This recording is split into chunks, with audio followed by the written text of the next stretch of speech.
She was handed divorce papers after her father's funeral. But what Jonathan didn't expect was for his grieving wife to find the hidden key to his empire, one that made her the most powerful person in the room. Now, she's ready to take back what's hers. And Jonathan has no idea what's coming. The heavy iron gates creaked as they opened, revealing the long, winding driveway lined with ancient oak trees whose branches reached out like gnarled arms, forming a shadowed tunnel toward the hilltop cemetery. A convoy of black cars moved slowly forward, engines purring quietly under the weight of silence. At the front of the procession, a vintage hearse glinted under the pale winter sun, its windows frosted from the morning chill, carrying the man who had once ruled over every corner of that estate like a king. Caroline Whitmore sat in the back seat of the lead limousine, her gloved hands clutching a handkerchief she hadn't yet used. Her posture was rigid, her face an unreadable mask. She didn't cry, not because she didn't feel anything, but because if she started, she feared she might never stop. Her father, Charles Aldridge, had been the one steady constant in her life. Gentle in speech but unshakable in resolve. He had walked her down the aisle 10 years ago with trembling hands and a forced smile as she married Jonathan Whitmore, a man he had never fully trusted. Now, only days after the final breath had left his frail body, Caroline sat beside that same man, the scent of his cologne piercing through the scent of roses and grief. Jonathan was the image of composure. Impeccably dressed in a tailored black suit, not a single hair out of place, he stared ahead as though he were arriving at a business meeting rather than his father-in-law's funeral. His expression, practiced and solemn, did not betray the truth. He had been on a call with one of his overseas investors less than 2 hours earlier, haggling over shares and valuation while Caroline chose her father's casket. They exited the car together, but nothing about their body language suggested unity. Jonathan offered his arm out of habit more than affection. Caroline took it for the sake of appearances, the way she had done countless times before. As they approached the gravesite, hushed voices rippled through the gathered mourners, bankers, board members, distant relatives in expensive coats. The Aldridge name still carried weight in the city, but it was the Whitmore fortune that glittered now. The two had been linked by marriage, not by trust. The service began beneath a gray sky. The priest's words floated on the cold wind, mingling with the rustle of dead leaves. Caroline stood motionless, her eyes fixed on the mahogany coffin as it was lowered into the earth. Her fingers twitched slightly as she resisted the urge to reach out, as if to hold onto something already gone. When the first handful of soil hit the lid, she finally blinked. And in that quiet sound, soft, dull, final, she felt something close. As guests offered their condolences, Jonathan shifted beside her, impatient. His mind was already elsewhere. He had a dinner meeting with the new acquisitions team that evening, and he had instructed his assistant to push the reservation no later than 7. He had planned to leave the reception early. As Caroline embraced a former family friend, Jonathan pulled her aside with the subtle urgency of a man who did not like wasting time. "We should go," he said, voice low, polite, almost rehearsed. Caroline looked at him, searching his face for something, anything. A trace of mourning, a flash of empathy, but all she found was that cool detachment he had perfected years ago. She didn't argue. She simply nodded. Back in the car, the silence returned, but this time it wasn't peaceful. It was heavy, suffocating. Jonathan tapped his phone screen with growing irritation, scrolling through messages, barely aware of her presence. Then, as they turned the corner back onto their street, he slipped a thin envelope from his coat pocket and placed it on the seat between them. "I had the papers prepared this morning," he said without looking at her. "I wanted to wait until after the funeral, of course. Out of respect." Caroline stared at the envelope as if it were something foreign. She didn't reach for it. Her mouth opened, but no words came. Jonathan took her silence as consent. "I'll be moving into the downtown property next week," he added, adjusting his cuffs. "It's more convenient for work. I've asked the staff to remain here for your comfort, at least until things settle." The car pulled into the circular driveway of their estate, and before the wheels even stopped rolling, Jonathan had opened his door. He stepped out, gave her a tight nod, and walked up the steps as though nothing significant had just occurred. Caroline followed, slower. Her heels clicked against the stone with each step like a clock ticking louder than usual. Inside, the house felt colder than usual. The fireplace had gone out, and the staff had vanished into the wings of the mansion, sensing the tension that hung in the air like fog. She stood in the foyer, envelope still unopened in her hand, and let the silence swallow her. Later that evening, she found herself alone in her father's study, a room he had fiercely protected from Jonathan's renovations. The leather-bound books still stood in perfect order on the shelves. The decanter on the sideboard was untouched. His desk, a massive relic carved from dark oak, sat untouched beneath the wide bay window. Caroline sat down in his chair and let her fingers trail over the surface. Her eyes burned, but still, she didn't cry. She pulled open a drawer at random, and inside she found a fountain pen, a pair of reading glasses, and a single brass key. A small brass key. For years, her father had kept a locked drawer in the desk, one she had never opened, never asked about. Caroline hesitated, then turned toward the center of the desk. She located the hidden lock and slid the key inside. It clicked open with surprising ease. Inside was a leather envelope. Thick, heavy. She pulled it out with trembling hands and opened it to find a set of neatly typed documents, their paper yellowed with time. At the top of the first page, her name was printed in bold, Caroline Aldridge Whitmore. She read slowly, line by line, her mind struggling to process what she was seeing. It was a trust, executed over 7 years ago, created by her father, transferring ownership of a block of controlling shares in Whitmore Holdings, shares quietly acquired over years of silent partnerships and shell companies. Her father had never told her. He hadn't trusted Jonathan, but he had planned for this moment. Caroline sank back in the chair. Her hands trembled as she set the paper down. The weight of her grief mingled with the sharp sting of betrayal, and underneath it all, something else. Something hot, dangerous, alive. She wasn't just a discarded wife. She was now the majority stakeholder in her husband's empire. Down the hall, she could hear Jonathan's voice. He was on the phone, laughing with someone, probably Samantha, his new assistant, the one who had become more than an assistant. Caroline had known for a while. He hadn't bothered to hide it. She had turned a blind eye, believing that loyalty was stronger than desire. That history would count for something. She was wrong. She folded the documents carefully and locked them back inside the drawer. Not yet. She needed to think, to plan, to become someone Jonathan no longer recognized. Tomorrow, she would visit her father's lawyer. Tonight, she would let the world believe she was still the grieving widow. And as she stood there in the doorway of the study, watching the glow of the fireplace reflect against the polished floors, she finally felt the tears come, not for her father, and not even for herself, but for the version of her that had believed Jonathan Whitmore could love anything more than power. He had handed her divorce papers. She was about to hand him something far worse. If you're still with us, hit that like button if you're amazed by how far Caroline has come. Can you believe how she turned the tables on Jonathan? Drop a comment below and let us know what you would have done if you were in her shoes. Also, don't forget to subscribe and turn on notifications to never miss a new twist in this wild journey. Your support helps keep us bringing you these stories. And if you want to show some extra love, don't forget about Super Chat. Every contribution makes this channel stronger. Stay tuned for the next chapter. Caroline stood at the edge of the terrace, arms wrapped tightly around herself, watching the orange hue of the setting sun bleed into the skyline. Below her, the garden stretched out in elegant symmetry, the same one her father had helped design, insisting that beauty must always exist where money does. She remembered how he would walk through those hedges with a pair of old shears, snipping at tiny imperfections while mumbling about balance. The memory struck her like a blade. Too close, too real. She turned away before the tears could rise again. Inside, the house was too quiet. The staff had learned to tread softly around her. No one asked questions anymore. The air carried that careful, cautious silence that falls upon grand estates during moments of transition, as if the walls themselves were holding their breath.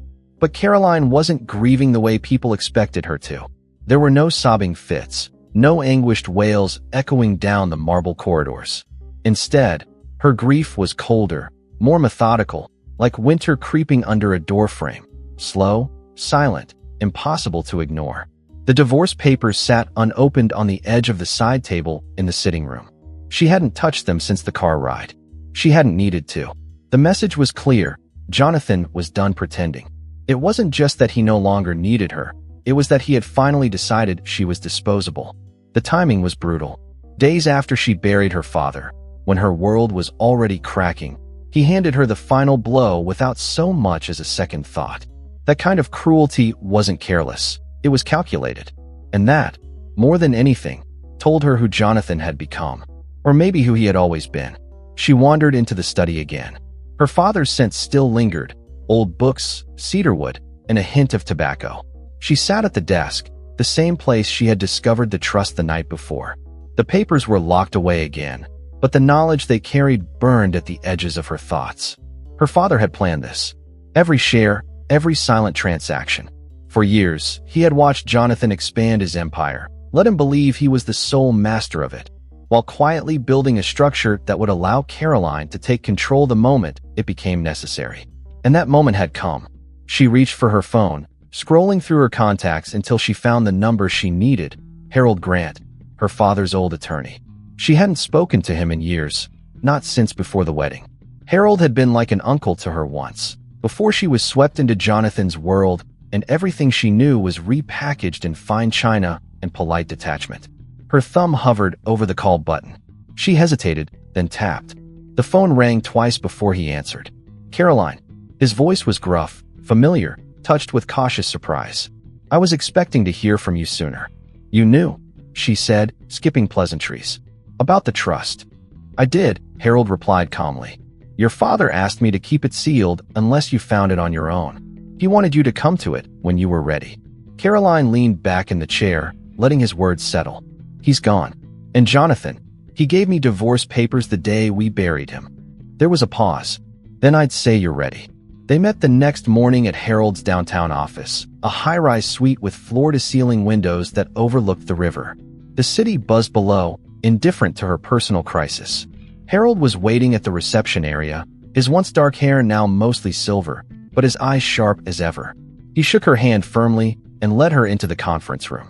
I took the liberty of retrieving a copy of the trust from my files, he said, sliding the manila folder across the table. Your father structured it under 3 different shell companies, tied through private equity partners.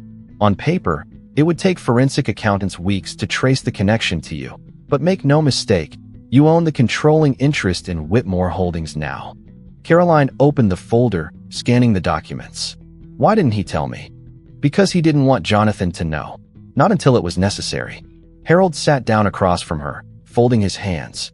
Your father knew the risks of getting involved in Jonathan's business, but he believed in protecting his daughter more than preserving his own image. This trust puts you in a position of unprecedented power, Caroline, but it also paints a target on your back. Caroline looked up slowly. You think Jonathan will come after me? I think, Harold said carefully, he'll try to charm you first. Maybe guilt you. He'll play on the years you spent together. But if you don't fold, he'll try to take it back, legally, financially, and if he can't, through the court of public opinion. Caroline closed the folder. Her heart pounded in her chest, but it wasn't fear. It was focus. Then I guess I'll need a plan. That afternoon, she returned to the estate and walked through the halls with new eyes. She wasn't just a wife anymore, not in any way that mattered. She was a shareholder, a strategist, an opponent. And for the first time in years, she didn't feel small in Jonathan's world. She felt awake. She called Marla that evening, her closest friend since college, the one person who had never fully warmed to Jonathan. I need your help, Caroline said, pacing the length of the guest bedroom she had taken over. I need you to help me go through every contract Jonathan signed in the last 2 years. I want to know what he's been hiding. Marla didn't ask why. She simply said, I'm on my way. While she waited, Caroline went into the walk-in closet and pulled out a box from the top shelf. It was dusty, unopened for years. Inside were old letters, notebooks, photographs. One of them showed her and her father standing in front of the garden, a younger Caroline grinning up at him, a shovel in her hand, dirt on her jeans. She remembered that day, how they had argued about Jonathan, how her father warned her that some men didn't want partners, only accessories. You're strong, Caroline, he had said, pressing dirt into her hands. But even strong things can break if they're not allowed to grow. She closed the box gently and returned it to its place. Marla arrived just after 7, a laptop under one arm, a bottle of wine under the other. She was brisk, efficient, and refreshingly unafraid of saying what needed to be said. "You should have left him years ago," she said, not unkindly, as they sat in the study with the documents spread across the table. "I didn't think I could," Caroline admitted, her voice quieter than she intended. "I thought love was about compromise." "Compromise doesn't mean disappearing," Marla said, her tone softening. "You didn't compromise, you sacrificed. There's a difference." They worked late into the night. Marla cross-referenced deals, noting inconsistencies and red flags. Caroline, fueled by quiet rage and a steady stream of coffee, read line after line of contracts. And with each discovery, a new piece of the puzzle slid into place. Jonathan hadn't just moved on. He had been preparing for this separation long before her father died. There were asset transfers, offshore accounts, a suspicious partnership with a holding company that didn't even list its board members. And there was Samantha, now suddenly listed as a strategic advisor with a generous monthly retainer. Caroline felt her stomach twist, but she didn't let it show. By midnight, Marla closed her laptop and looked at Caroline with a mix of pride and caution. "You have enough here to make him sweat. But if you want to take this all the way, you'll have to be ruthless." Caroline nodded. "I know." As Marla left, promising to return in the morning, Caroline stood at the top of the stairs and looked down into the quiet house. The chandeliers were dimmed, the room still. This had been her home, her prison, her silence. But now it would become something else entirely. She didn't sleep that night. Instead, she walked through each room, touching the walls, the curtains, the framed photographs. Not to mourn what was lost, but to take inventory, to remind herself of what was hers, and what would never be taken from her again. By dawn, she was sitting at her vanity, dressed in a slate gray suit, her hair pinned back, her father's ring on her finger.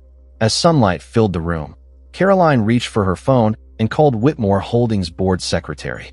"This is Caroline Whitmore," she said, her voice steady. "I'll be attending next week's board meeting. Please inform the members." The secretary hesitated. "Of course, Mrs. Whitmore. May I ask under what capacity?" Caroline paused. "Majority shareholder."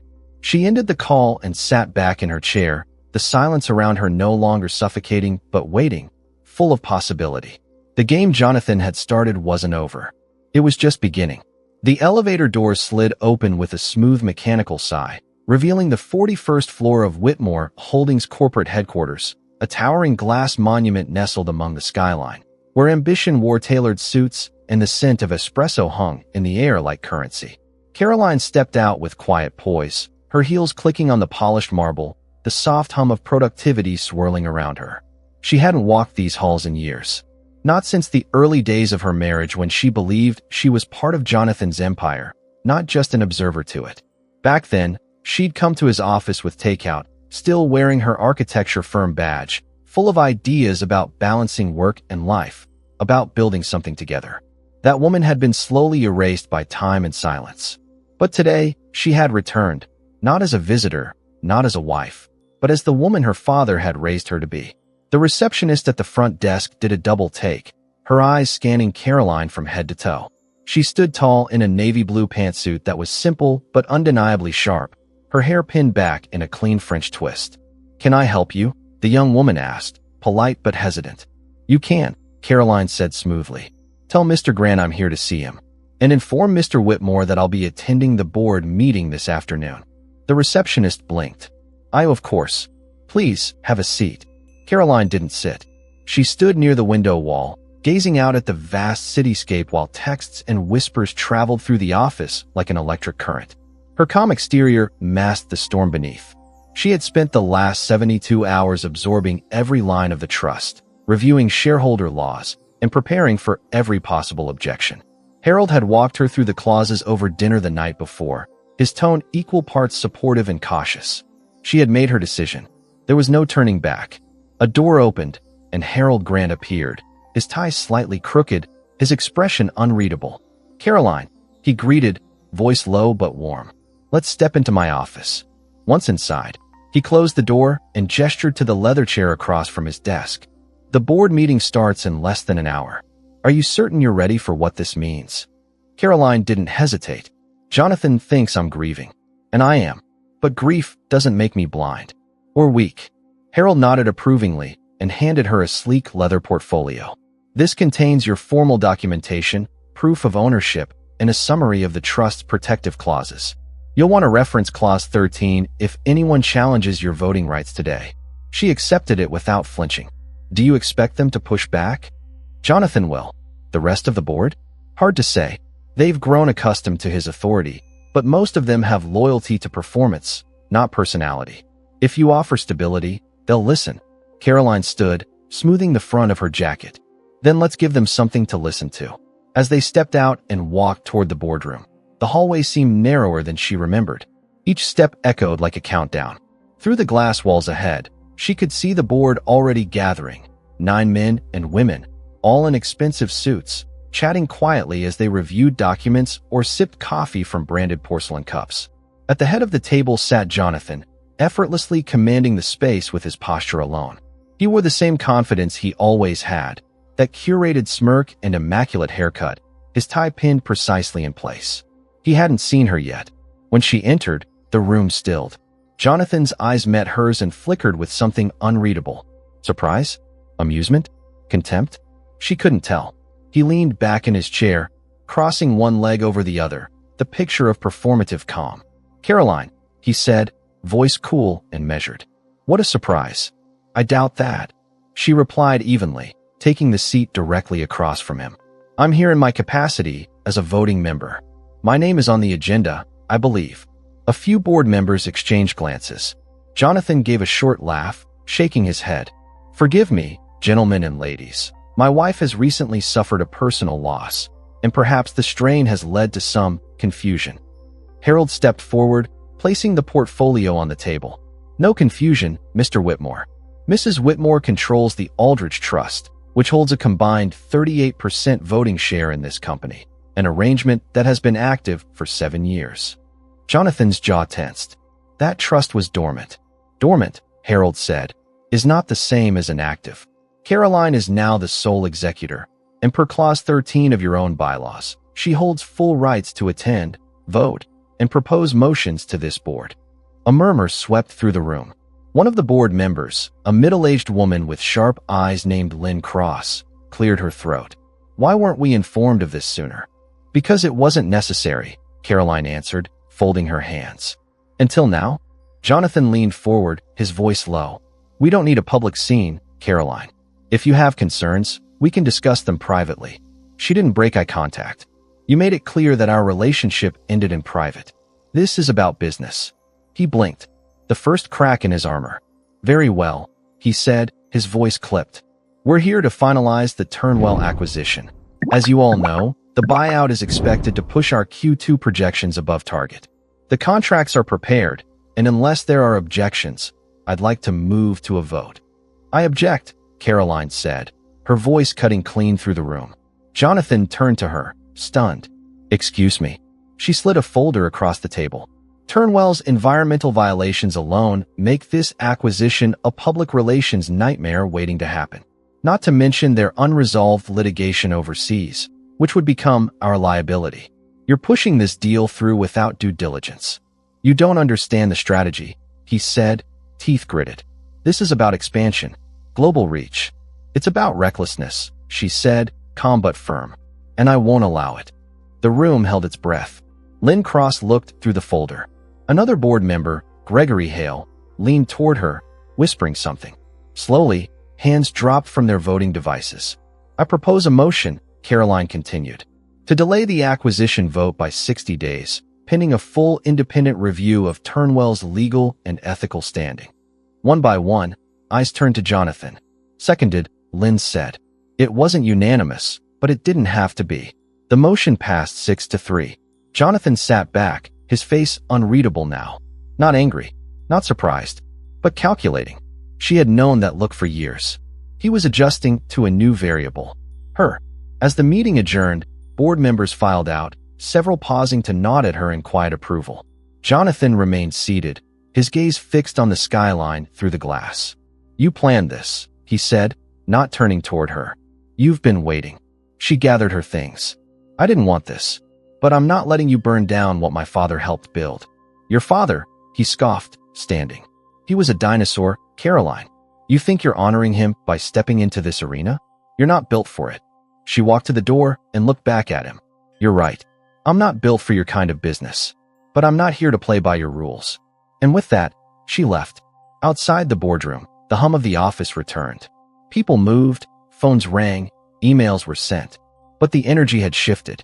Caroline walked past the reception desk, her posture straight, her mind buzzing. She didn't know what came next. But she knew, for the first time in years, that she had control. As she exited the building into the sharp afternoon sunlight, her phone vibrated with a message from Marla. Saw the vote results online. You just made headlines. Boardroom queen. Caroline smiled faintly and typed back, round 1. She stepped into her car, closed the door, and exhaled slowly. Jonathan had underestimated her. He wouldn't make that mistake again. The city had a rhythm all its own that day, a steady pulse of motion and ambition, but none of it registered with Jonathan Whitmore as he sat alone in his corner office, the skyline glinting mockingly in the distance. His desk, typically pristine, was scattered with printouts, market updates, and a half-drunk espresso now cold and forgotten. The Turnwell deal, once touted as the crown jewel of Whitmore Holdings' expansion, now lay in limbo. Postponed, questioned, challenged, and not by a competitor or market forces, but by his wife, or rather, the woman who used to be his wife in every way that mattered. Caroline. He'd underestimated her. That much was clear. What he couldn't yet grasp was how far she was willing to go. She'd stood her ground in that boardroom like someone who'd spent years preparing for the moment. She had countered him with facts, strategy, and, worse, a sense of calm control. For the first time since he founded the company, someone had forced him to take a step back in his own kingdom. The taste of humiliation sat bitter on his tongue, and it wasn't a flavor he was used to. Across town, Caroline sat with Marla in the kitchen of her father's old townhouse, which she had quietly reoccupied since the funeral. The estate she had shared with Jonathan no longer felt like home. It felt like a stage. She needed somewhere rooted, somewhere that carried her father's memory in every floorboard and rusted doorknob. The air smelled like strong coffee and fresh ink, a stack of printouts between them as Marla pointed out the trail of suspicious transactions they'd uncovered in Jonathan's last 2 quarters. Look at this, Marla said, tapping a line on the paper. 3 separate consulting fees to a company called Grafton and Pike. But there's no registered office, no public-facing business, and no mention in any prior filings until 3 months ago. Caroline scanned the documents, heart thudding. Samantha's name is listed on the transfer memo. Your husband's assistant? His girlfriend, Caroline corrected quietly. At least, that's what she is now. Marla raised her eyebrows. Looks like she's also on the payroll. The implications hit hard. Jonathan wasn't just reckless, he was bold, entitled, and sloppy. He had built a network of shadow deals under the assumption no one would ever look. But now someone was. And she wasn't going to stop. At Whitmore Holdings, whispers had already begun to circulate. The morning after the board meeting, Caroline's name was on every floor. Employees who had once smiled at her in passing now watched her with a mix of curiosity and quiet awe. Some thought she wouldn't last long, that she was a placeholder or a figurehead. But when she walked through the doors of the executive floor, flanked by Harold Grant and her newly hired operations advisor, Edward Shaw, it became clear she was no token. She had a plan. Edward had once been Jonathan's closest ally, his fixer, his strategist. But after being pushed out 6 months prior in a bitter reshuffling, he'd become disillusioned. When Caroline reached out, he hadn't hesitated.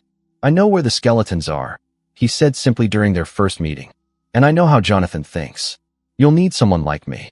She had agreed, knowing full well what it meant to bring him into her circle. Trust was a currency in short supply. But Edward was sharp, and more importantly, he was bitter. Bitterness had a way of loosening lips. The next board meeting arrived quickly. Caroline wore a charcoal gray suit with a thin belt at the waist, and carried herself with the quiet confidence of someone who had already been tested. She wasn't there to react, she was there to lead. Jonathan entered the boardroom just after her, his jaw tight, smile forced. He greeted the members with his usual charm, but the energy had shifted. He could feel it in the way eyes darted between him and Caroline, in the way conversations hushed when he passed. He still had allies, people who owed him favors, who had benefited from his rise, But loyalty only went so far when fear entered the equation.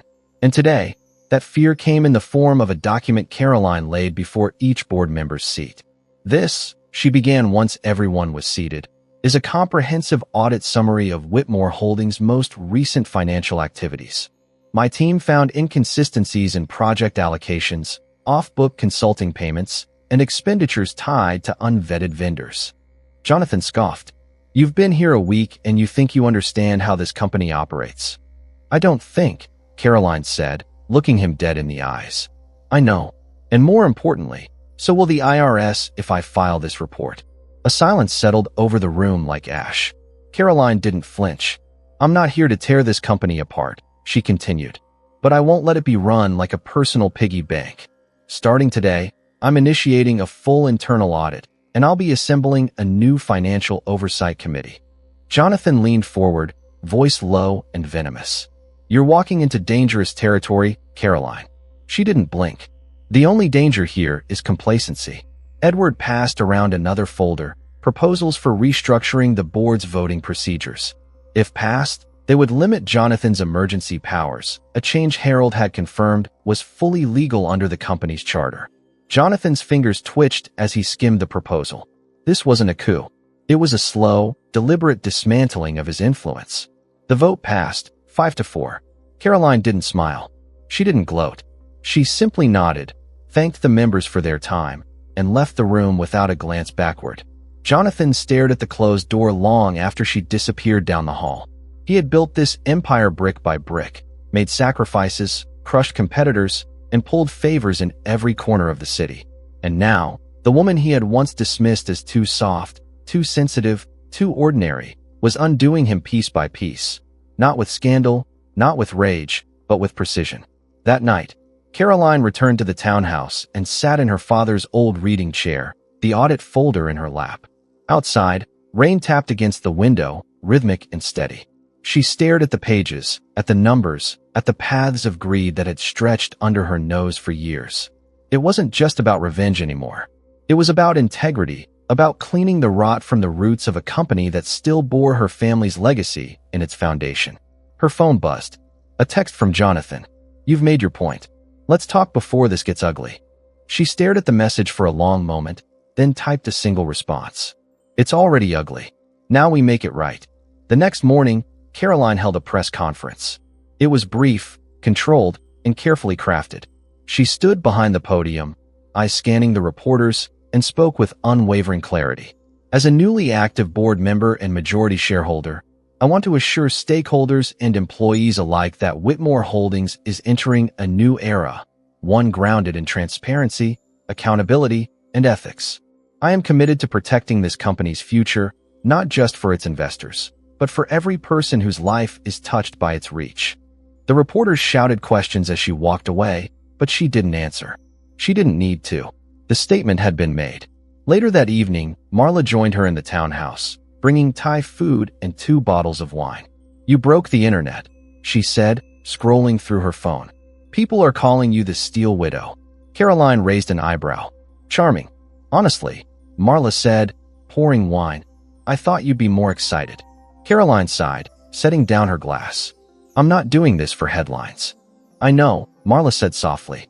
But that doesn't mean you shouldn't enjoy watching him squirm. Caroline allowed herself a small smile.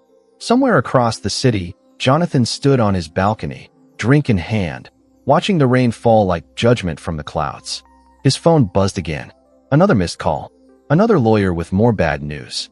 The empire was still standing, but the foundation was shaking. And Caroline Aldridge Whitmore was just getting started. A soft fog had settled over the city that morning, dulling the edges of buildings and muting the skyline to gray silhouettes.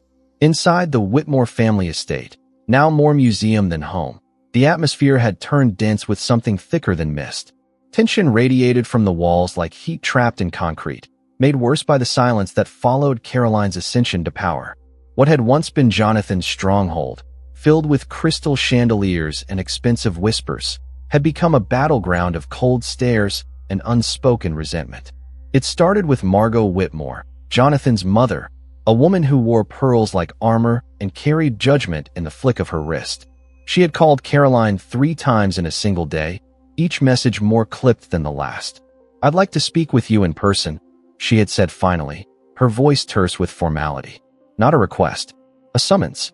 And so Caroline agreed, knowing full well that no amount of diplomacy would make the conversation pleasant.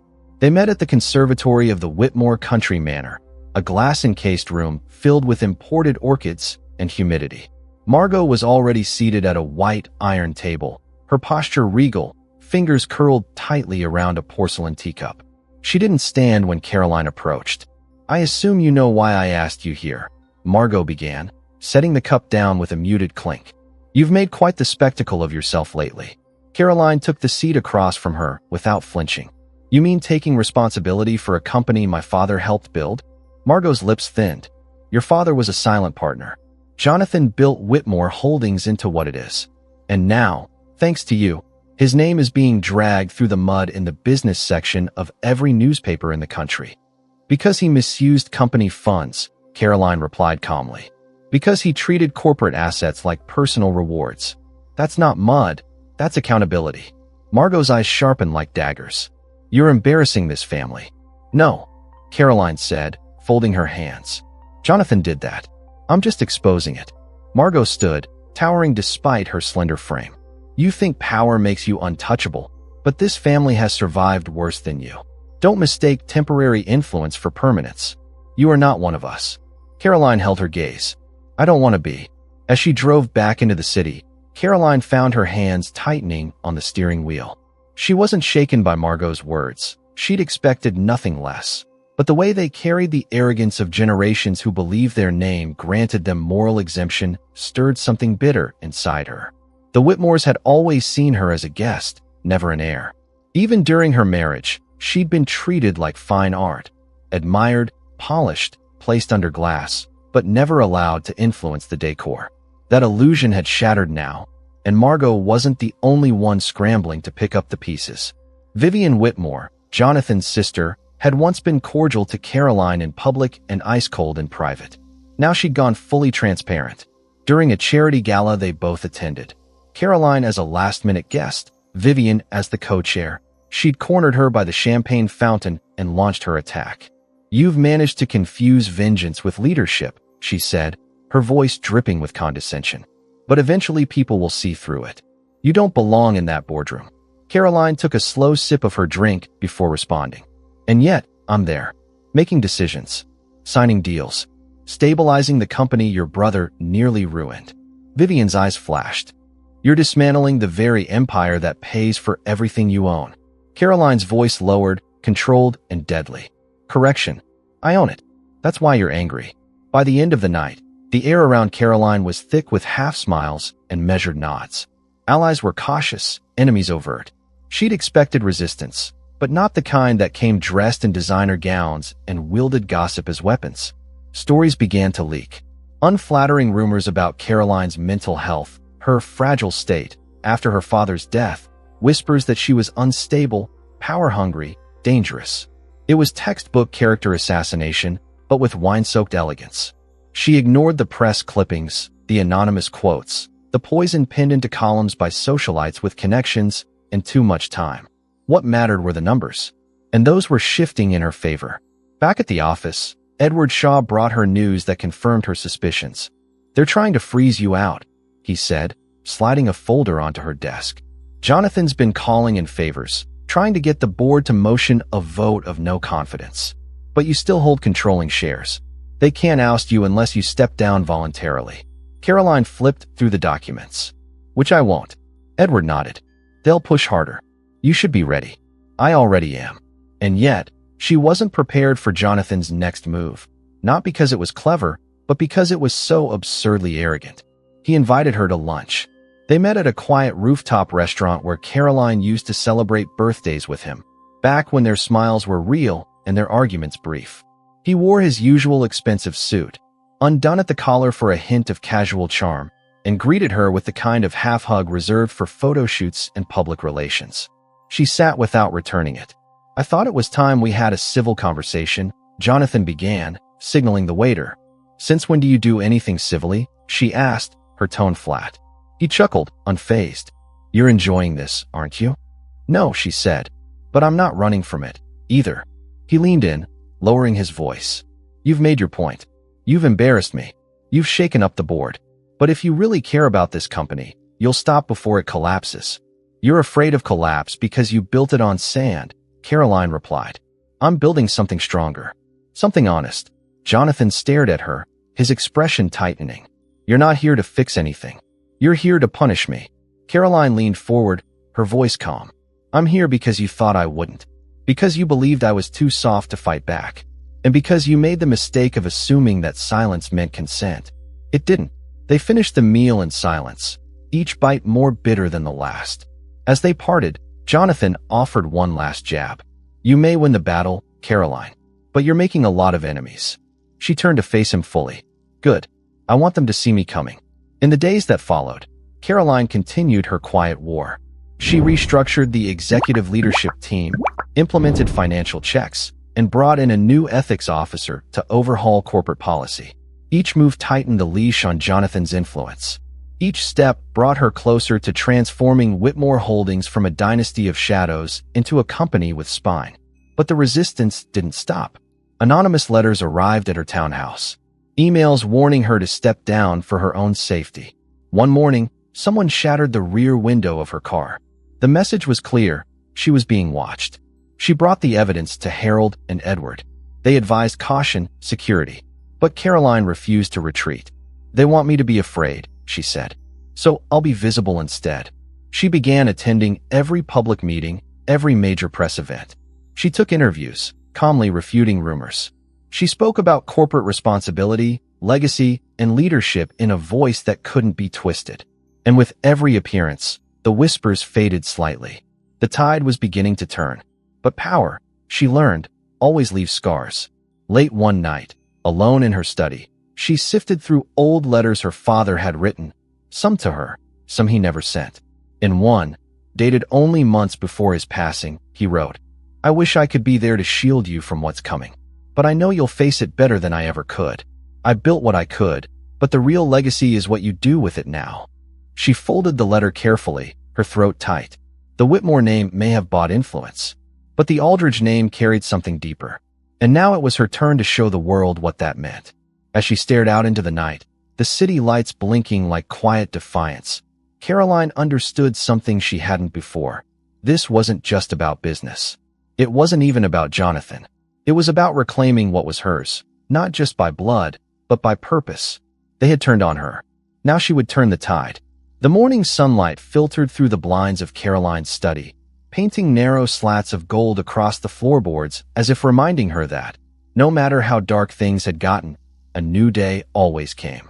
But there was no warmth in her chest as she stared down at the manila envelope in her hands. It had been hand-delivered by an intern from the legal department just moments ago. No explanation, no note. Only her name scribbled on the front in rushed ink. Inside, a stack of documents waited. Copies of transactions that reeked of deceit, and at the very top, the letterhead of a man she once considered a friend. Caroline set the envelope down and leaned back in the leather chair, a slow exhale escaping her lungs as realization began to settle. He had done it. Trevor Dalton, her father's former protege, someone who used to join them for holiday dinners and bring her books on leadership when she was just a teenager, had joined Jonathan's camp. It was right there in the paperwork. Co-signatures, allocation of funds to a dummy account in Singapore, approval of questionable contracts that Jonathan couldn't have pushed through without inside help. Trevor had sold her out. Worse, he had done it quietly, under the guise of support, all while pretending to be on her side. Betrayal, she was learning, didn't always arrive with slammed doors or shouted accusations. Sometimes it wore a tie and sat across from you in meetings, nodding while stabbing you under the table. She rubbed her temples as Marla walked in, holding 2 cups of coffee and an unreadable look on her face. Caroline didn't have to say anything. She simply held up the envelope and nodded once. Marla set the coffee down and folded her arms. So it's official, she said. Trevor's with them. Caroline didn't respond right away. She reached for the documents again, flipping through line after line of legal jargon and transaction codes, piecing together the story. It wasn't just a betrayal, it was a strategy.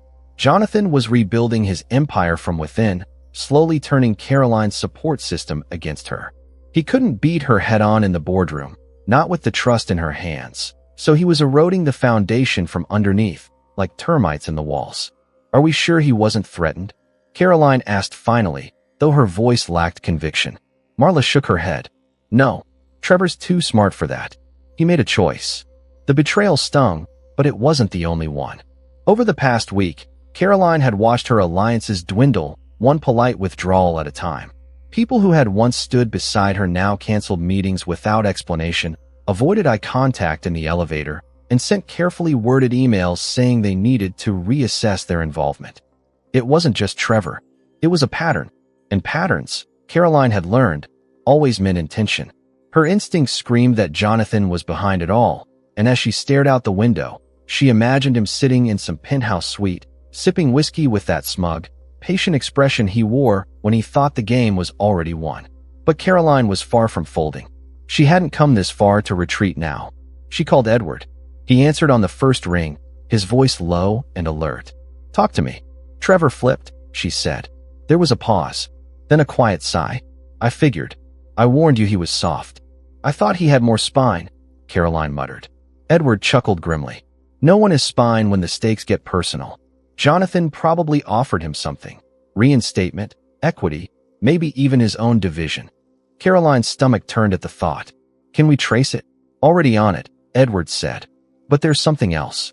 One of our junior analysts flagged a series of payments authorized by someone inside compliance. Someone we thought was loyal. I'm looking into it, but if it's true, Jonathan's got someone inside the audit team. Damn it, Caroline whispered. You need to get ahead of this, Edward continued. Make a move. Show strength. Otherwise, people are going to start believing Jonathan's the safer bet. He was right. Corporate loyalty wasn't about character. It was about survival. And Jonathan had always been a master of making people feel safe, even when he was dragging them into danger. Caroline stood, her pulse quickening. Then we bleed him. Later that day, she held an emergency strategy meeting with the key department heads still loyal to her. It was a small group, 6 people, each sitting around the long mahogany table with tense faces and folded arms. Caroline stood at the head, the sleeves of her blouse rolled up, the portrait of her father hanging on the wall behind her like a silent ally. I won't pretend this isn't serious, she began. We've been infiltrated. Someone is feeding Jonathan information, and others are jumping ship. But we still have control, and we still have leverage. She walked to the whiteboard and began outlining her plan. A reallocation of resources to departments that had been neglected. A surprise audit of the subsidiary where most of the shady transactions had originated. And most importantly, a calculated leak to the press. We'll feed them a portion of what we found, she said, circling the subsidiary's name. Just enough to draw attention. We control the narrative. We show the public that we're cleaning house, not hiding it. And we make it clear that anyone aligned with corruption will be exposed. There were murmurs around the table. Hesitation. But also something else, respect. If we're doing this, one manager said, you'll need full cooperation from finance. And they're skittish. Caroline met his gaze. Then I'll speak to them myself. The next 48 hours moved like a storm. Caroline called meetings, signed off on sweeping internal reviews, and held one-on-one conversations with every senior team member she suspected was sitting on the fence. She didn't threaten. She didn't beg. She simply laid out the truth, that this was a company in the middle of a reckoning, and they could either stand on the right side of it or be swept away. But even as she regained momentum, the cracks beneath the surface deepened. At night, alone in the townhouse, she reread emails looking for coded betrayals. She heard footsteps in the halls and found no one. She began checking her car twice before driving. Her world had become a chessboard, and every shadow looked like a trap. It was during one of these sleepless nights that she received the anonymous envelope. No return address. No message. Just a printed screenshot. A transcript of a conversation between Jonathan and a yet unidentified board member. She thinks she's in control. Let her think that. When the time's right, we cut her off completely. Caroline stared at the paper, the edges trembling in her hands. The handwriting was familiar. Not Jonathan's. Trevor's. It wasn't just betrayal. It was orchestration. She picked up her phone and dialed Edward. He answered, groggy. I need to know who's funding the Grafton account, she said. Now. I'm on it. She ended the call and walked to her father's study. She hadn't stepped into the room since the funeral. Everything was exactly as he left it. Old books, faded curtains, the faint scent of wood polish and tobacco. She sat at his desk and pulled out a notepad. Her hands moved before her brain caught up, listing names, connections, threats. She circled Jonathan's name again and again, pressing the pen so hard it bled through the paper. In that moment, she understood something with perfect clarity. This wasn't a business war anymore. It was personal, ruthless, calculated, and the only way out was through. The following morning, she issued a memo that would shift the tide once more. Effective immediately, Caroline Aldridge Whitmore was assuming full operational oversight of all ongoing projects and freezing all discretionary accounts until the internal audit was complete. The message was direct, powerful, unapologetic. Jonathan responded within the hour with a public statement denouncing her leadership as emotionally compromised and detrimental to the firm's integrity. Caroline didn't flinch. She released the audit data, and with it, the first proof of Jonathan's misuse of company funds. The internet lit up. Stockholders demanded answers. Journalists called her office nonstop. And in a boardroom across town, Jonathan realized too late, she was no longer playing defense. She was rewriting the rules.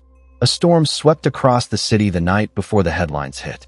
Thunder cracked overhead as rain traced erratic lines down the windows of Caroline's townhouse. The same windows she'd stood behind countless times, watching the world move around her while she quietly rebuilt her place in it. But tonight, there was no peace in her reflection, only exhaustion. And behind it, something sharper, resolve. On her desk lay the documents that would detonate the facade Jonathan had so carefully constructed, not just within the company, but in every corner of the world where his name was spoken with admiration and deference. She knew this wasn't just a corporate scandal anymore. It was going to be war. When dawn came, it didn't creep in gently. It arrived with a bang.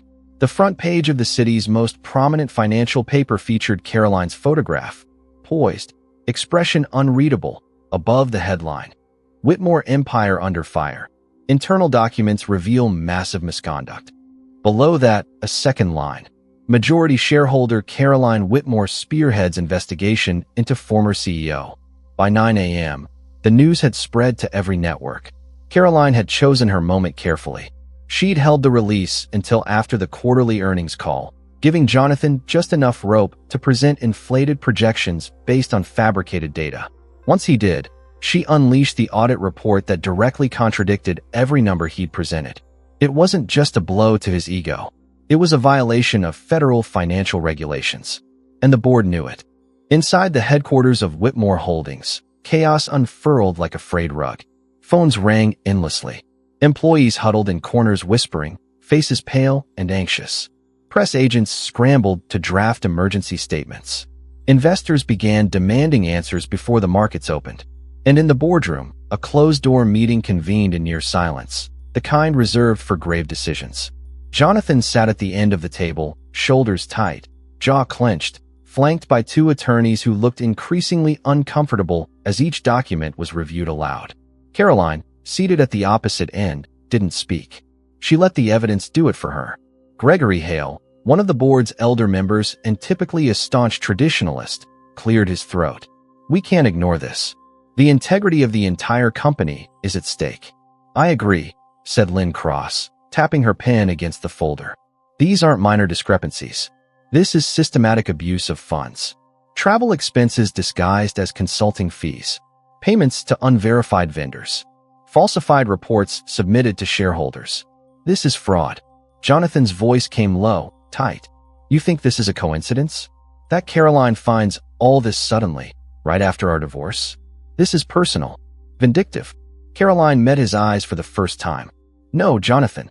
What's personal is the fact that you married me for appearances, disrespected me for years, and thought I would never stand up to you. What's happening now? That's professional." A pause, heavy and absolute, settled over the room. Then Gregory nodded. "I move to suspend Jonathan Whitmore pending full investigation." "Seconded," said Lynn without hesitation. Jonathan's hand slammed against the table. "You're making a mistake." Caroline's voice remained level. "The mistake was thinking no one would ever question you." The vote passed. 6-3. Jonathan stood slowly, his face devoid of expression. His eyes, though, burned with something close to disbelief, as if some part of him had never truly considered this outcome possible. Without another word, he turned and left the room, flanked by his lawyers, the door clicking closed behind him like the ceiling of a vault. Outside, cameras waited. Reporters swarmed the building like bees drawn to a shaken hive, their voices rising above each other in a chaotic chorus. Jonathan shoved through the crowd, shielding his face, muttering no comment as flashes lit up his every step. He ducked into a black SUV and disappeared down the avenue. Meanwhile, Caroline stood behind the glass on the top floor, watching from above. She didn't smile. She didn't gloat. Her hands rested calmly on the window frame as the man who once held her heart was swallowed by the city's unforgiving spotlight. What she felt wasn't satisfaction. It was inevitability. But as much as the corporate world reeled from the revelation, the social world was merciless in its own way. Margot Whitmore called twice that day. Both calls went unanswered. By evening, she had released a public statement denouncing Caroline's actions as a grotesque betrayal of familial loyalty. The statement, published in a society magazine, claimed that Caroline had weaponized her grief and twisted legacy into vendetta. Caroline laughed when she read it, not because it was funny, but because it was predictable. She handed the article to Marla, who scanned it quickly and tossed it onto the coffee table. "I'd be more concerned if she weren't reacting," Marla said. "The louder they get, the more power you're taking back." That night, Caroline made a rare appearance at a charity gala, one Jonathan had originally planned to host. Dressed in a midnight blue gown that flowed like ink around her frame, she entered the ballroom to a sudden hush, every head turning toward her. Whispers bloomed like wildfire. Some people offered nods of respect. Others turned away, but no one ignored her. She walked with purpose. Alone. No entourage. No need for validation. She didn't give interviews that night. She didn't pose for the photographers. She simply existed in the room as a force that had once been underestimated and now demanded space. But even as she reigned in the public eye, the pressure behind the scenes grew. Back at the office, Marla and Edward brought news that tightened her jaw. "There's a clause in the original corporate charter," Edward explained, spreading the document out across her desk. "It allows the board to vote on dissolving a controlling shareholder's power under specific circumstances, including conduct deemed materially damaging to the company's market position. It's vague, but if they spin your public exposure as instability, they'll try to remove me too," Caroline finished. Marla nodded. "They're scared, Caroline. You've cut off Jonathan's head, and now they're wondering if they're next." "They should be," she said quietly. But even so, the weight of it all pressed on her shoulders. She missed her father. She missed the version of herself that didn't have to think in chess moves. Her days were filled with strategy, defense, offense. And her nights were lonely, hollow in a way that even victory couldn't fill. One evening, as she walked through the townhouse, she found herself in the music room, where her father's grand piano still stood, untouched. She sat down, letting her fingers hover over the keys. She hadn't played in years. Slowly, she pressed down, softly at first, then again, building a simple melody, the notes echoing through the silence. It wasn't perfect, but it was hers. The next morning brought another shift. A letter arrived, official, stamped by the Department of Justice. Jonathan was under federal investigation. The fraud uncovered by Caroline's audit had triggered a larger inquiry. Bank statements, foreign accounts, tax filings, they were all under review. His assets were being frozen. His passport flagged. Caroline sat in stunned silence as she read the letter. For months, she'd been fighting for her voice, her place, her father's name. And now, finally, the system was moving too. She walked outside into the crisp air and let herself feel it. Relief, grief, disbelief, all wrapped together in a single, breathless exhale. The empire hadn't just fractured. It had fallen, and she hadn't burned it down. She had simply stopped holding it up. The boardroom had never felt colder. Not because of the temperature, it was always perfectly regulated, but because of the silence that clung to the air like dust in an abandoned room. Caroline stood by the tall windows, her back to the room, eyes tracing the skyline, memorizing it, perhaps, or anchoring herself to something unshakable before stepping into the center of the storm. She had always known this day would come. It wasn't a question of if, only when. The vote to remove Jonathan Whitmore from his position as CEO had been inevitable since the audit findings went public. But now it was real, and finality had a way of pulling people's masks off. Behind her, board members filtered into their seats, each carrying expressions carefully measured between neutrality and nervous anticipation. Even the walls felt like they were listening. Everyone knew what this meeting meant. It wasn't just the end of Jonathan's reign. It was the closing chapter of an era, one built on charisma, leverage, manipulation, and secrets. Some had thrived under it. Others had merely endured it. But all of them had benefited in some way, and now they had to decide, cling to the wreckage or start over. Caroline turned slowly and took her seat at the far end of the long mahogany table. She dressed in muted tones, nothing flashy, no bright colors to suggest victory or vengeance. Just gray, crisp lines, and quiet strength. She didn't need theatrics. Her presence was statement enough. Edward leaned in from her right, voice low. They're going to hesitate. Don't mistake it for doubt. It's self-preservation. She gave a single nod. She knew these people well enough by now to understand what moved them. It wasn't ethics. It wasn't loyalty. It was survival. She just needed to remind them which future ensured theirs. Across the table, Jonathan entered the room like a man walking into a lion's den with a grin still glued to his face. His suit was darker than usual, almost predatory, and he walked with that familiar, calculated stride that once exuded command. But the cracks were visible now. The tension in his shoulders, the tightness in his jaw. He greeted no one. He sat down and opened his tablet, feigning focus, even as all eyes flickered toward him. The board chair cleared his throat. We're here to address a formal motion brought forward by the Ethics Committee, namely, the recommendation to remove Mr. Jonathan Whitmore from the role of Chief Executive Officer, effective immediately, pending the outcome of legal investigations. Ms. Whitmore, as majority shareholder, has requested to speak before the vote. Caroline stood without hesitation, each movement deliberate, rehearsed not in a mirror but in the crucible of sleepless nights and battles she had never chosen but had refused to lose. Her voice was calm, clear.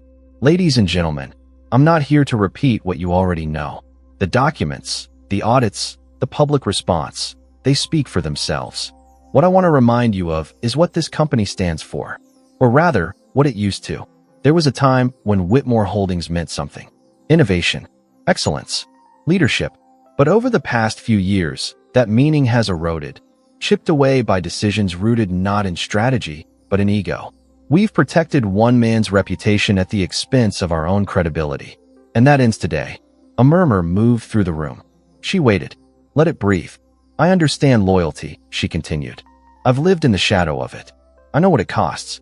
But what this company needs now is not more allegiance to a name. It needs accountability. And if we want to survive the fallout ahead, we have to act decisively. We have to send a message to the world, our clients, our investors, and our employees that integrity still matters. She sat down, and silence returned. For a moment, no one moved. Then Jonathan rose slowly, smoothing his lapels. I appreciate the speech, he began, his voice smooth, rehearsed, his eyes bouncing from one face to another. Truly, it's poetic, inspiring, even. But let's be honest with ourselves for a moment. This isn't about corporate ethics. It's not about the board or the shareholders. This is personal. A divorce gone sour. A woman scorned. Someone shifted uncomfortably at the table. Jonathan noticed. I built this company, he continued, voice tightening. From the ground up. Every partnership, every acquisition, every number that built your portfolios, that was me. And now I'm being put on trial because my ex-wife has something to prove. He looked directly at Caroline. You're not here to save this company. You're here to burn it down with me inside. Caroline didn't flinch. If there's a fire, Jonathan, you lit the match. The chair cleared his throat again, clearly uncomfortable. We'll proceed to the vote. As names were called one by one, the room seemed to shrink. Caroline kept her eyes on the table, listening, waiting. Lynn voted first, yes. Gregory, yes. 2 others followed suit. 3 votes against. Then 1 more yes. That made it 5-3. And then the final vote. The room held its breath. Yes, came the last voice. A quiet one, hesitant but clear. 6-3. Jonathan was out. He didn't speak. Didn't protest. He simply stood, gathered his things, and walked out, the finality of his steps echoing through the room like punctuation. The meeting adjourned quickly after. Some board members rushed out, others lingered, offering Caroline half-smiles, vague congratulations, awkward nods. She didn't linger. She returned to her office and closed the door behind her, her chest rising and falling in a rhythm that had nothing to do with pride and everything to do with release. The battle was over, but the war still rumbled in the distance. Later that evening, Edward joined her at the townhouse, 2 glasses of scotch in hand. "You did it," he said, handing her one. "No," she replied, staring at the fireplace. "We did it, but it's not over." He nodded, then looked at her with something softer than usual. "You okay?" She considered the question. "I don't know. Maybe. I didn't think it would feel like this." "Like what?" "Empty. I thought I'd feel triumphant. But all I feel is tired." He raised his glass. "That's because winning like this doesn't feel good. It feels necessary." They sat in silence, the fire crackling between them. Elsewhere in the city, Jonathan stood alone on the balcony of a hotel suite, drink in hand, phone ringing unanswered on the table behind him. The empire was no longer his. His name, once synonymous with dominance, now dragged through headlines, tied to investigations, lawsuits, shame. And for the first time in his life, he had no plan, no control. He sipped his drink, bitter as the thoughts swirling in his mind. He'd underestimated Caroline, belittled her, betrayed her, and now she had taken everything from him, not with vengeance, but with precision. As the city lights blinked beneath him, he finally understood. She hadn't won because she wanted revenge. She had won because she refused to be erased. The silence inside the Whitmore estate was unfamiliar. Not the usual quiet bred from opulence or long hallways, but an emptiness deeper than space itself, an absence of presence, of certainty, of command. Gone were the assistants who used to arrive before dawn. Gone were the delivery men who came bearing suits, watches, and tailored briefcases. Gone was the hum of controlled chaos, of ambition cloaked in suits and spreadsheets. The world Jonathan Whitmore once ruled with the calm arrogance of a man convinced of his own invincibility had come to a standstill. And now, in its echo, only discomfort remained. He sat in the study, though it no longer felt like his. A few days had passed since the board voted him out, but time had stretched in strange ways, unraveling faster than he could catch it. Papers still lay scattered across his desk, contracts unsigned, emails unread, offers rescinded. His phone buzzed constantly, but the calls were no longer from admirers or allies. They were journalists, creditors, lawyers. Some called to extract, some to warn, and a few to gloat. Jonathan didn't answer any of them. Outside the wide glass doors, the garden looked just as manicured as ever. But even that felt hollow now, like a well-rehearsed performance continuing long after the audience had left. The world had moved on, and the man who once commanded attention with a single word now watched it from the shadows. Footsteps echoed down the marble hall. His mother entered without knocking, wrapped in a cream shawl and a sharpness that never dulled with age.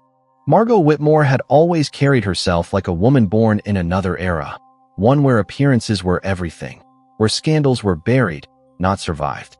She stood tall, her posture rigid, her lips pursed as if she were perpetually tasting something sour. She didn't sit. "What did you think would happen?" she asked, not with sympathy but accusation. Jonathan didn't answer. He simply leaned back, rubbed his temples, and stared up at the ceiling. "You allowed her to humiliate us," Margot continued. "You let her walk into that boardroom and dismantle everything your father built, everything I protected. You handed her the power, Jonathan. I warned you." He looked at her then, a mix of exhaustion and bitterness carved into his face. "You warned me about everything except yourself." That stopped her for a beat. Her nostrils flared. "Don't you dare try to make me your scapegoat. I've stood by you through every reckless decision, every press leak, every time your arrogance threatened this family's name. I defended you because I believed you were capable of holding it together. I see now I was wrong." Jonathan laughed softly. "You never defended me. You defended the illusion of control, of image. You cared about the name, not the man. I cared about survival," she snapped. "And right now, I don't see you surviving this." For a moment, they just stared at each other, decades of unspoken resentment between them. Then Margot turned, her heels clicking across the floor like punctuation marks to a final sentence. She didn't say goodbye. She didn't look back. The door closed behind her. That night, alone again, Jonathan poured himself a drink and wandered through the house. Every room whispered a memory, but none of them brought comfort. The dining room where he'd held court over investors now sat in darkness. The wine cellar he once showed off to visiting dignitaries was untouched. The bedroom he had shared with Caroline, her scent long gone, felt like a crime scene no one had cleaned. He stopped in front of an old painting of his father, Marcus Whitmore, the founder, the patriarch, the man who had taken a modest import company and turned it into an empire. Jonathan had spent years trying to outdo him, to surpass the legend he left behind. And now, looking into the stern eyes in that portrait, Jonathan saw not approval, but judgment. The sound of the doorbell jolted him back. It was late. He wasn't expecting anyone. He opened the door to find a man in a dark suit holding an envelope. "Mr. Whitmore?" the man asked. "Yes. You've been served." Jonathan stared at the envelope for a long second before taking it. The man left without another word. Inside was the formal notification. The Department of Justice had officially launched an investigation. Financial fraud. Misappropriation of funds. Wire transfers flagged for international review. The list was long. The consequences were real. His hands shook as he sat down. The walls, once lined with accolades and photographs of success, seemed to lean in on him. His empire wasn't just bruised. It was bleeding out.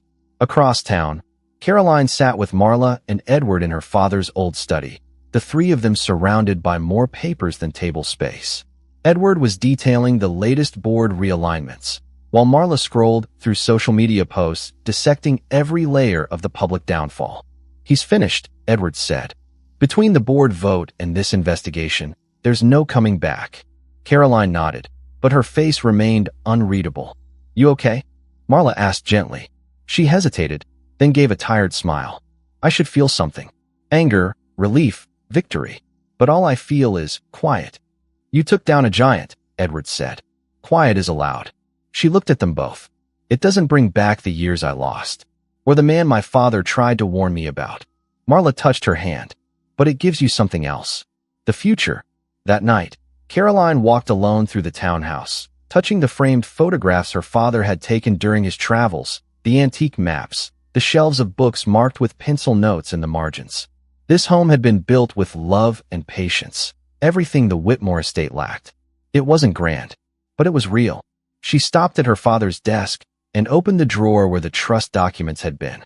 Inside was a letter she hadn't noticed before, sealed, her name written in his familiar cursive. She opened it with trembling fingers. Asterisk, "My dearest Caroline, if you're reading this, then it means I wasn't there to protect you the way I wanted. But I hope you now understand why I made the choices I did. You married a man who couldn't see your light. So I built a way for you to one day reclaim it. Not for revenge, but for restoration. The world may try to silence women like you, but I knew that once your voice returned, it would echo. And when it does, let it be loud. All my love, Dad." Asterisk, she pressed the letter to her chest, eyes closed, tears finally falling, not from pain, but from something deeper. Release. The next morning, Caroline arrived at the office not as a survivor, but as a leader. The staff stood straighter. The boardroom, once tense with uncertainty, now welcomed her with quiet respect. She took her seat at the head of the table. "Let's begin," she said. And for the first time in years, the room listened. Across town, Jonathan sat in a rented condo, smaller than any guest suite he'd ever owned. The walls were bare. The silence oppressive. His phone buzzed again. Another call from a reporter. Another investor cutting ties. He didn't answer. He just stared out the window as the world moved on without him. The morning light slipped through the windows of the boardroom, catching on the polished glass table, bathing everything in a warm gold that softened even the most angular edges of the sleek modern furniture. It was the same boardroom where Caroline had once sat as an outsider, uncertain of her footing, her voice measured against the weight of legacy and ego. Now, the room felt different, not because the walls had changed, but because she had.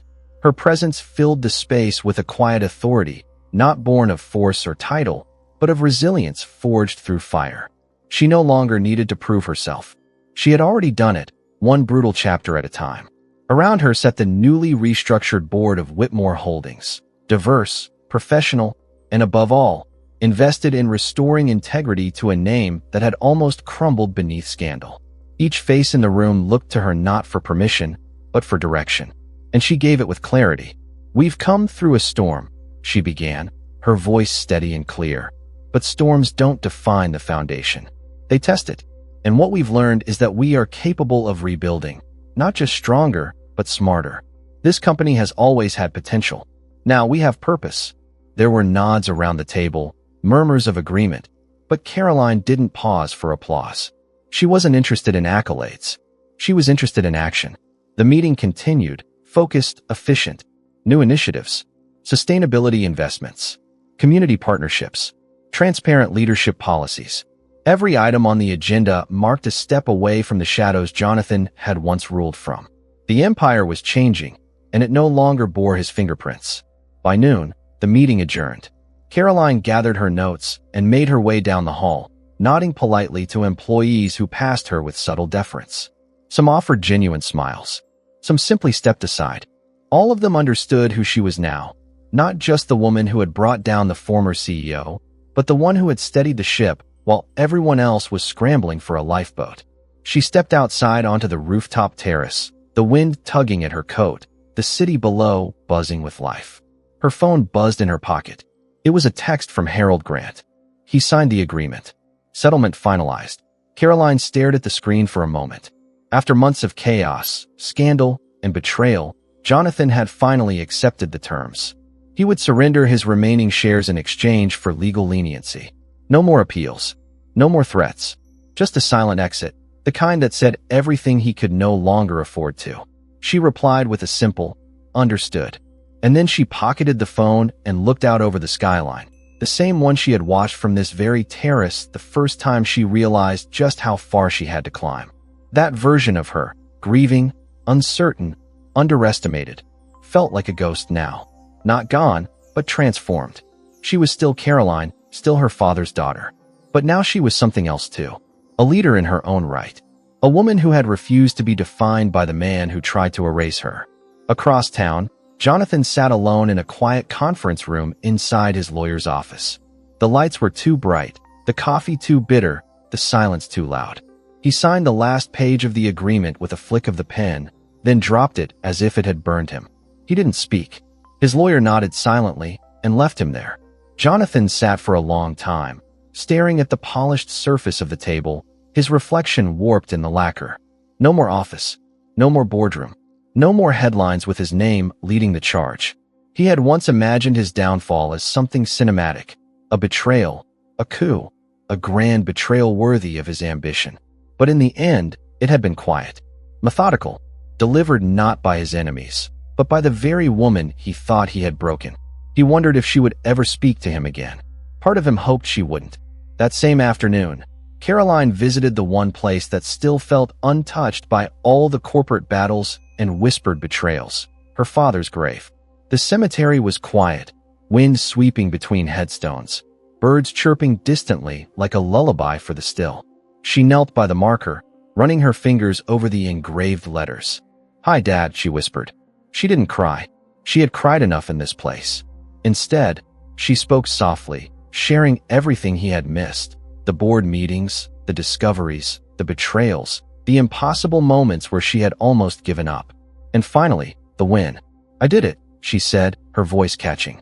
"Not just for the company, not even for revenge, but for myself, for the girl you raised to never settle for being underestimated." She placed a small bouquet at the base of the stone, fresh lilies, his favorite. "Thank you for giving me the tools," she whispered. "And the belief." She stood slowly, brushing the leaves from her coat, then turned back toward the car where Marla waited, watching quietly. "He would be proud," Marla said as Caroline slid into the passenger seat. Caroline smiled faintly. "He always said the world needed more women who weren't afraid of being loud." Marla laughed. "You've been shouting from the mountaintops." Back at the office the following day, Caroline received a letter. Handwritten. No return address, but she recognized the handwriting immediately. Jonathan. She opened it cautiously. Inside was a single page. No excuses. No apologies. Just a short line that read, You were never ordinary. I see that now. I hope one day they all do. She folded the letter and placed it in her drawer. She didn't know what to make of it. And maybe she didn't have to. Some stories didn't end with forgiveness. They just ended. And in their place, new ones could begin. In the months that followed, Whitmore Holdings transformed. Profits returned. Morale lifted. Investors came back. Caroline launched new initiatives focused on mentorship, diversity, and ethical business practices. She established a foundation in her father's name to support young entrepreneurs from underserved communities. And through it all, she remained the steady presence at the helm. Not loud, not flashy, but firm, compassionate, and entirely unshakable. She walked the halls not as a ghost, but as a guide. Her office bore no pictures of Jonathan, no remnants of the past she had outgrown. Instead, the walls held blueprints of future expansions, awards given for innovation, and a framed photo of her and her father planting the first tree in the garden behind his old townhouse. Caroline Aldridge Whitmore was no longer just the wife a millionaire had tried to discard.